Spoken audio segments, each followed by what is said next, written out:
Hello everyone and welcome back to the video. What you will see here is absolutely disgusting. This game is absolutely filthy because we're going to see a strategy that's really been going around quite a lot lately. And I was saying how this strategy is just not going to work at pro level.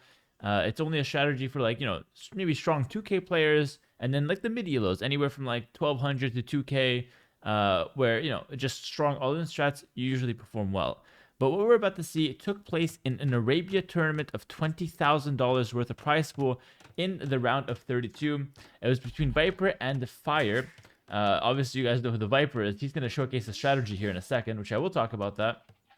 But his opponent, Fire, a very, very well-rounded, very experienced player. He will hit 2,600 plus on the ladder, I believe, maybe 2,500 at the very least. Been playing this game for like maybe 10 years, always at the top of the ladder consistently. Played in multiple tournaments. It's not a no-name. Fire is very well established in the AoE2 scene. And what's about to happen is absolutely ridiculous. Viper will be doing what is known as the Phospher strategy, which I'm sure at this point you have heard of. But the thing about the Phospher strat is that it's being done with a lot of different civilizations. It's basically an all-in unique unit strategy where you go fast castle with no walls, a naked fast castle, super fast up, and you go for all-in unique unit. And the whole idea is because your unique unit does not cost food, it only costs gold and wood, it's very easy to afford your economy and make just that unique units without needing to make extra villagers. And the idea is that unique unit being on the field and the castle to defend yourself is enough to win the game. You have nothing else, but that is apparently enough. And I'm just so shocked. I'm so shocked that we're seeing this in a pro tournament. And just wait and see what's going to happen here. What's crazy is that in the same tournament, Nikov, a pro Argentinian player, did it against Hearts, the strongest player from Peru. Again, two top players, 2,600 plus. Nikov won using the strategy, using the Bengalis with the Ratha. Again, a unit that's a power unit that doesn't cost food. Seems to be the criteria you need to make the strategy effective. Now, the guy who invented the strategy, his name is Red Phospher. I assume he invented it. He's around 2K2 as a player himself. I played him myself plenty of times, and it's always difficult to stop the strat, but it does have really strong counters, but only if you can see it coming. So the purpose of this video today is to have a little bit of a discussion. I'm going to show you guys the strat, obviously in a pro tournament. This is not a ranked game. This is a pro tournament, and it's not game one. It was like something like Viper, Fire, Viper, and this was game 4, I believe. But again, don't quote me. But that's like around the situation of the set, and Viper locks in the Koreans. Now here's the thing. If I know that my opponent's going to go, fast castle war wagons like Viper will go for in this game, if I'm 100% sure he's going to do that, the best counter strategy is actually quite easy. It's fast castle yourself into monks. And then you have a better economy. Your monks can pick up relics and you just convert and defend, and the all-in is not going to do anything. But for me, like the tricky part about it, right, is that what if Viper just plays a standard game, goes up like 19 pop archers, or goes from militia into archers, even a scout rush, and you're just stuck fast castling into monks? Then with the Georgians, you're probably going to die. So the weird part about the strategy and why I think it's so good is because your opponent doesn't necessarily have to go for that strat. This is the difference between Viper doing the strat and Red Phospher doing it. Don't get me wrong, Red Phospher is an excellent player. He's top 1% of the ladder, very strong, very high rated, but he's not exactly a well-rounded player, and it's a little bit predictable what he's going to do. So if I see Red Phospher in a tournament, I'll just go for the fast castle, go for the counter strat, and if he does something else, I'll rely on just outplaying him. When Viper does it, though, Viper is the definition of well-rounded. He is the guy that can play anything at the highest level. Imagine a guy like Viper with this tool in his arsenal. You don't know if he's going to go for it, so how do you stop it? You can't go for a counter strat, like an all-in counter strat like a fast castle, because then if you play standard, he'll beat you. And if you don't go for a counter strat, I'm not sure what you should do. So I'm leaving this as an open-ended discussion. If you guys want an extended video, if you guys are struggling against this strategy, in lower levels and whatnot, I might make a video on how to counter it. You guys let me know in the comments if you need that video, if you're struggling against this, if you see this often. I don't know how popular this strat is. Remember, in Age of Empires, every strat has a counter, all right? But I like to have a practical counter. Again, I don't want to have a counter that if Viper doesn't play the strat, then we die, We need to have a counter that's efficient and practical. So anyways, here's the build. He goes up 22 pop with Loom. And again, feel free to pitch in your comments down below. What you think could be done against this. I'm gonna give it some thought as well. I still haven't come to the conclusion of exactly what you should do. And you'll see, Fire's not stupid. He's gonna try to punish Viper here. He's gonna do like a pretty decent job at it. He's gonna go fast up stable. This is again Georgian's 17 pop stable. This is very, very solid. This is very strong gameplay from a very strong civ. Georgians are maybe considered one of the best civs in the game right now on Arabia. Maybe top 5, top 10 conservatively, right? But close to the top 5, I would say. And he's doing the straight, very fast up, stable, spear forward, very solid approach. Not to plug the Patreon every time, but this is the build I have in the Patreon for my supporters there. I explain how to do it with the PDF. Fire, not a Patreon member, he's just a fellow pro player. He knows this stuff as well. He doesn't need to learn from me. And he's got, the scouts out on the field right away, putting pressure. This is perfect from Fire. There's nothing better he can do than pressure Viper, who is, again, wide open. This is the crazy thing about this strategy. Viper's not walling anything. He's got one piece of palisade, which he deletes, I guess, to save the 3 wood. And he's just going to go with a market, a blacksmith, and sell, I guess, the stone to try to click up here. He's getting just enough food to get by. He's got 2 Vils queued, so he's going to do 22 pop plus 2 Vils. And look, the Fire's pressure is already there. We're seeing market blacksmith. At this point, Fire could kind of imagine what's happening. All right? Earlier than this, it's hard to tell. You see the stone, so you could expect Tower Rush or this. But at this point, Fire knows 100% this is going to be the FC unique unit strategy, okay? And so what is he going to do to counter it? So far, it's nothing but scouts and developing his economy. Again, pretty standard play. Standard but solid play from Fire. And he's going to use the scouts to harass Viper's villagers. And I casted this live. I was casting on Twitch. I casted this live. And I was thinking, this is good pressure from Fire. He killed the villager. He's harassing the other 5 villagers on berries. Viper's in trouble. He barely has enough food to click up here. He's going to manage, but I mean, his economy is not exactly great. And he's going to lose potentially a second vill here. He still hasn't clicked up. So this is clearly delayed, Viper quite a bit. Yeah, we're going to see another vill go down. Maybe one more. Fire kind of let that one live. But again, 2 vills down. Viper's forced off berries. He's only got 2 sheep left. And he's going to be mining some stone to try to get a castle. If I show you this picture, I mean, 20 villagers. That's what we're working with right now. All right. There's really not much going on here for Viper. He's got his 1 scout here. Again, he probably could use that on defense. There's really not much going on. Like, Viper's economy is very fragile. He's going up to castle age. Fire, he sees this. He's like, okay, I'm going to try to put pressure on Viper. I'm going to go with a forward range. Now, there is the idea that maybe the scout damage was enough. So maybe he could have just, like, stopped the aggression and just rushed the castle age. But even then, he would still be, like, 5 minutes behind in the castle age time compared to Viper. So, like, there's no way he's going to match this castle time. It's kind of impossible. So what he's going to do instead is just try to go for, like, an extended feudal and try to pressure Viper because Viper is wide open and exposed, right? Like, Viper's completely exposed. Scouts can't break in anymore. So archers is a very logical transition here. All right. Now, Viper's going to hit castle in 40 seconds. And keep in mind, he hasn't made a single mining camp on gold here. He's only had a mining camp on stone so far. It's very important because he's got less areas to defend, right? He's got stone, wood. Nothing else is exposed. The berries are apparently not that important here. He takes the stone needed for a castle, runs away. Even gives up an extra villager. I think. No way Viper quick walls this. Oh, he does, but it still dies. Okay. So that's 3 vills down.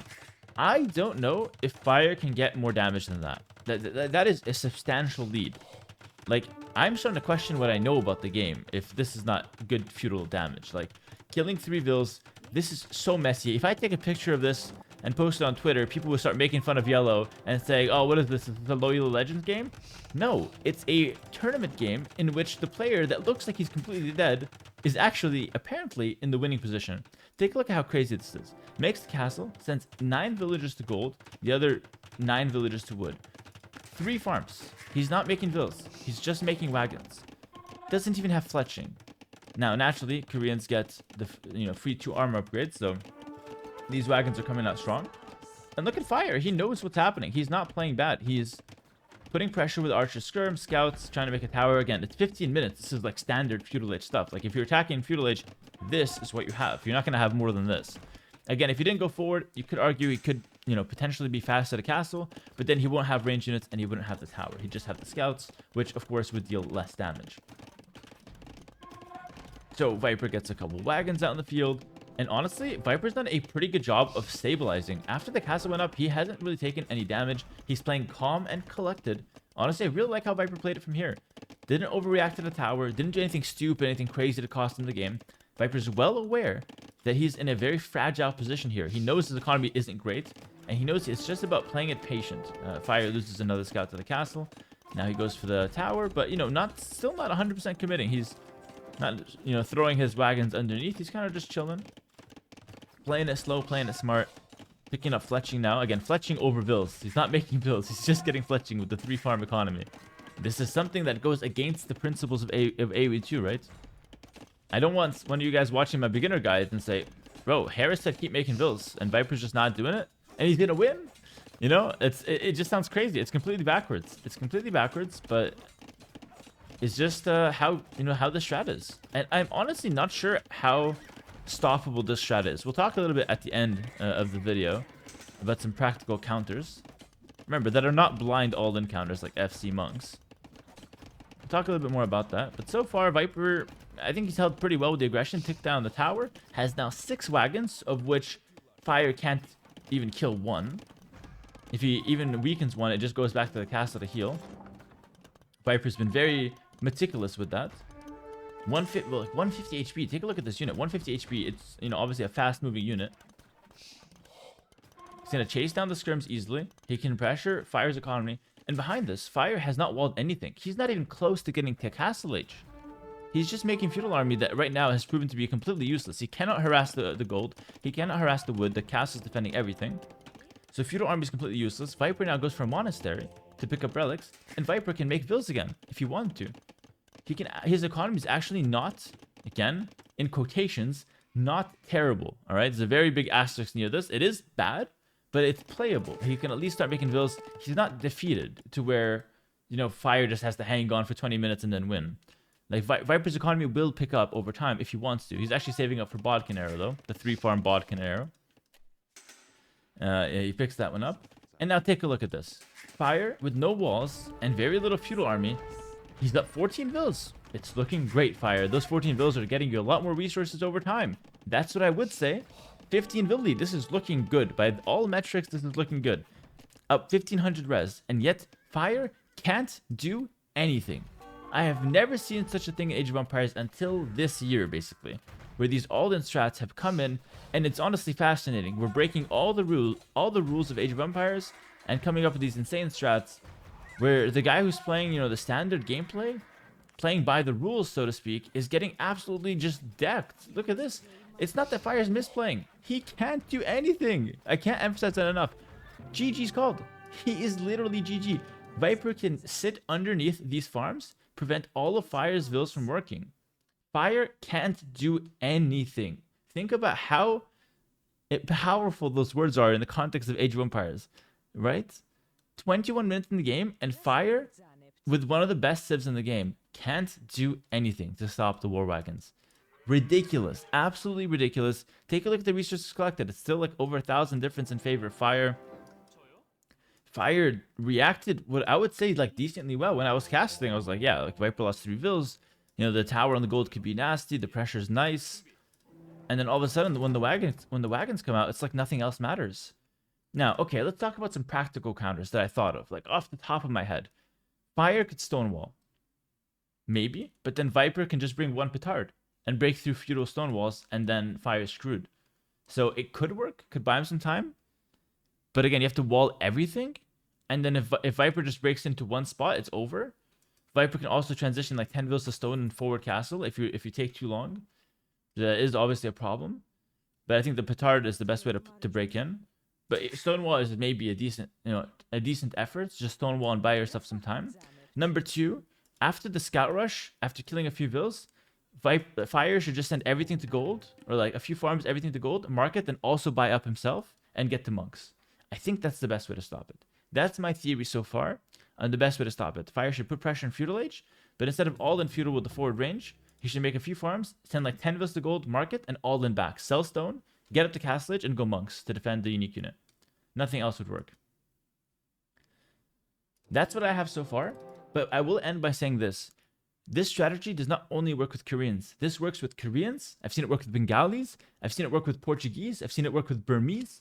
Any unit that doesn't cost gold, that is a power unit in the Castle Age, it seems to work well with the strats. Because again, to get food, it's hard. You need farms. You need wood, and you need food. All right? So to get food, you need wood. But to get wood, all you need is wood. You see what I mean? So to get food, you need wood, then farms, and then you also need gold to make something like a conquistador, right? Which is a strong unit, but it costs food. When you need only a wood unit, you skip the step of making farms, therefore getting units out in the field faster. That seems to be the condition that needs to be met for this to be an effective strat. But yeah, that's going to be it for the video, guys. Ridiculous KD. Again, I just can't stress how insane this is. And to see in a tournament against pro players, I didn't think it was that strong. At this point, I don't know where I stand on it. I still think, you know, it's not a perfect strat, because if I see it coming, if I know he's going to do it, again, I just FC monks, counter it. But a practical counter with Viper, you know, could or can't do it. You know, if he has that mix, then that could be really tricky to counter it. My current situation is pressure and feudal into market up monks. But let me know if you guys have any other ideas in the comments, and let me know if this strategy is prevalent on the ladder. I will be your savior, guys. I will make a video on how to counter it, an in-depth guide on how to counter it, so you guys don't have to deal with it and have your ranked game experience ruined by this all-in strategy, because I know how all-ins can be fun at first, but can also be very annoying if you have to deal with it every game. I'm well aware of that, guys. But nonetheless, I'm blown away that this strat actually worked in a pro tournament, and not just once, but twice in the same tournament, and the tournament is still going on. Maybe we'll see it more often. Thanks for watching, and I'll see you guys in the next one. Before I leave, make sure to check out my Twitch and my Patreon, link in the description to both. Peace.